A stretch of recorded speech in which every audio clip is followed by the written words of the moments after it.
জীবনটা কঠিন না, কঠিন হলো কেউ তোমাকে শেখায়নি কিভাবে একা লড়তে হয়। জীবন কাউকে আগে থেকে সতর্ক করে না, হঠাৎ করেই সব বদলে যায়। যাদের ওপর তুমি ভরসা করেছিলে তারাই একদিন চুপচাপ দূরে সরে যায়। যে স্বপ্নগুলো তোমাকে বাঁচিয়ে রেখেছিল একদিন সেগুলোই ভারী হয়ে ওঠে। এটাই জীবন। তুমি ভাবছ সবাই এগিয়ে যাচ্ছে, শুধু তুমি পিছিয়ে পড়ছ। কিন্তু সত্যিটা হলো সবাই লড়ছে, শুধু কেউ কেউ সেটা লুকিয়ে রাখে। কেউ অর্থের জন্য, কেউ সম্পর্কের জন্য, কেউ নিজের পরিচয়ের জন্য। জীবনে সবচেয়ে ভয়ঙ্কর জিনিসটা ব্যর্থতা না, হাল ছেড়ে দেওয়া। কারণ ব্যর্থতা তোমাকে শেখায়, কিন্তু হাল ছেড়ে দেওয়া তোমাকে শেষ করে দেয়।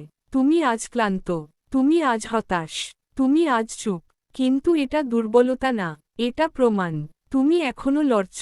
যে মানুষটা রাতে চুপচাপ কাঁদে আর সকালে আবার উঠে দাঁড়ায়, সে হার মানে না। জীবন বারবার তোমাকে ভাঙবে, কারণ জীবন দেখতে চায় ভেঙে যাওয়ার পরেও তুমি দাঁড়াতে পারো কিনা। আজ যদি কেউ তোমার কষ্ট না বোঝে তাতে অবাক হওয়ার কিছু নেই, কারণ মানুষ গল্প শোনে সাফল্যের, সংগ্রামের না। কিন্তু মনে রেখো, আজ যে কষ্টটা তোমাকে নিঃশব্দ করছে একদিন সেটাই তোমার আত্মবিশ্বাস হবে। তুমি ধীরে এগোচ্ছ, সমস্যা নেই, ধীরে এগোনো মানে থেমে থাকা না।